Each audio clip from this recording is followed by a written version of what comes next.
Hey friends, how you doing tonight? Let's be honest. Most of us don't think we're worth dying for. We've got baggage, bruises, habits, secrets, and moments we'd delete if we could. But what if I told you Jesus didn't walk the road to Calvary for your Sunday morning self? He walked it for the you no one else claps for. The insecure you. The addicted you. The angry, tired, anxious, ashamed, overwhelmed, bitter, broken, burnout, forgotten version of you. Every step he took was for that version. So don't just listen to these stations of the cross. Let's walk them like he walked them, knowing it's all for you. You ready? Let's jump in. Station 1. He was condemned for every time you felt unseen. When you got blamed for something you didn't do. When you tried to explain and nobody listened. When justice felt like a joke. Jesus didn't defend himself, so you'd never have to wonder if God defends you. Station 2. He took the cross for the things you've been carrying alone. That guilt, that trauma, that secret, the expectations, the pressure, the lies. Jesus took the cross so you could finally put yours down. He didn't say, fix yourself.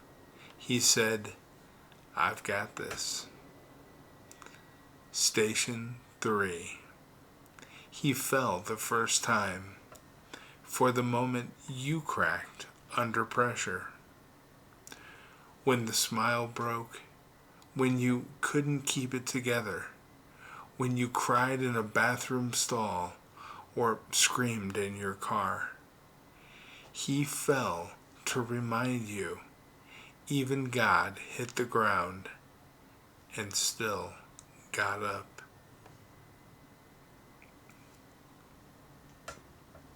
Station 4. He looked into his mother's eyes for the ones you've hurt. Yeah, you hurt people who you love. You said things, did things, or didn't say enough.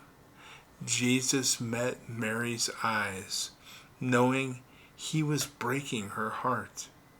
He knows what it feels like to love someone and still cause pain.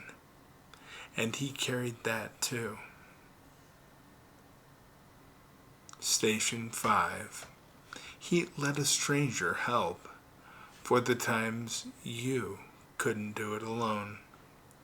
You didn't want to ask for help. You thought weakness was a failure, but your knees were buckling under it all.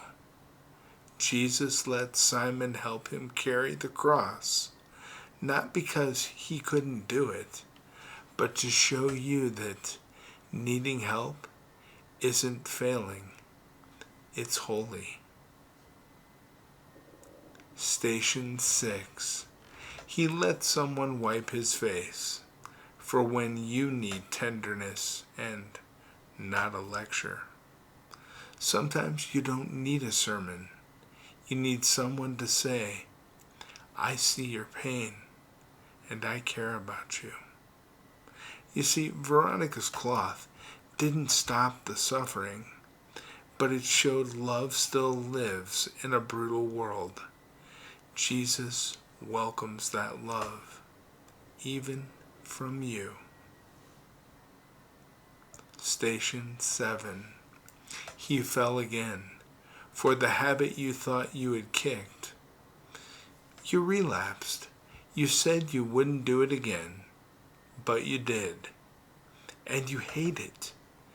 Jesus fell again and got up again, because grace doesn't expire after the first try. Station 8. He warned the weeping woman, for the ones you're trying to protect.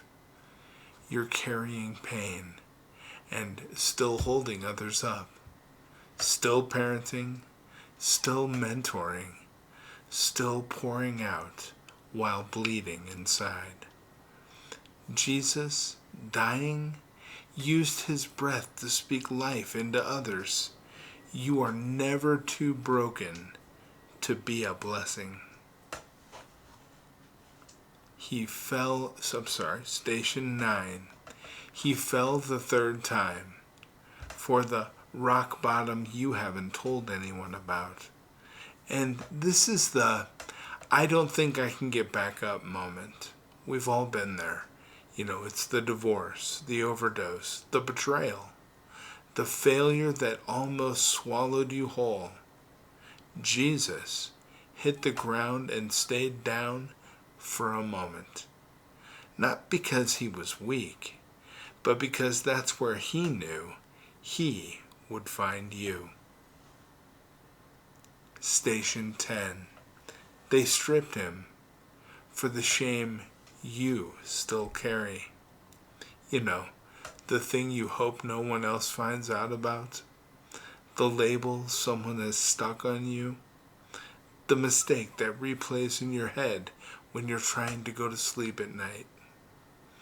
Jesus stood there, naked, exposed, so you'd never have to stand in shame again.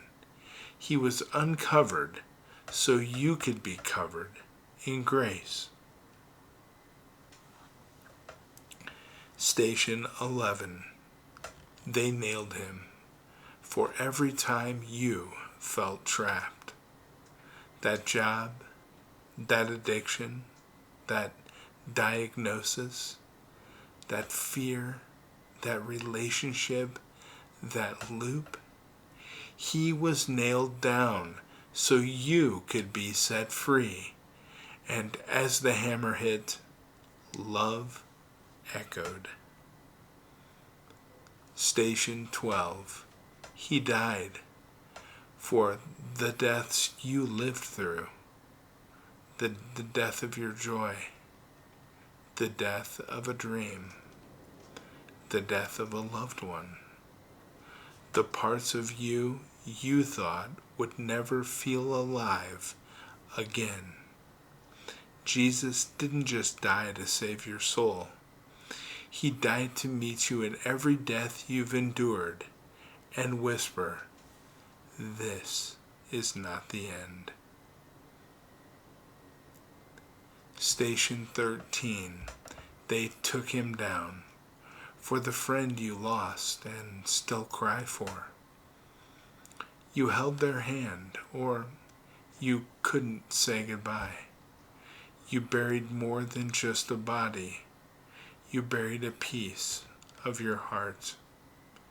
And Mary held her son's broken body, and God held her, and he holds you now. Station 14. They put him in a tomb for the season you're in, where it feels like nothing's moving. The silence, the waiting, the prayers that feel like they bounce off the ceiling. The tomb looked like the end, but it was the deep breath before resurrection.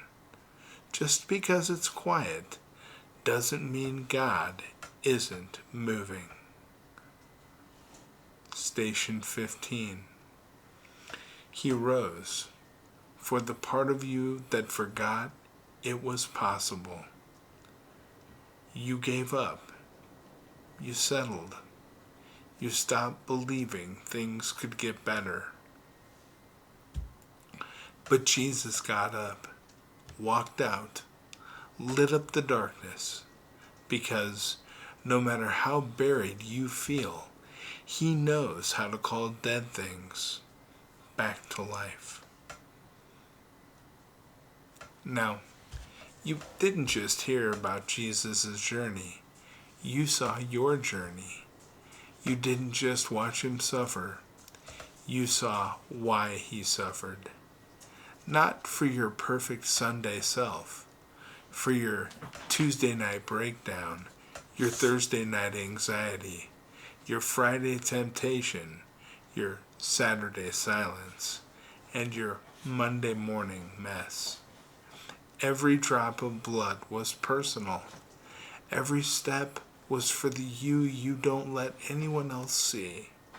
And now you know. He didn't just walk to Calvary. He walked to you.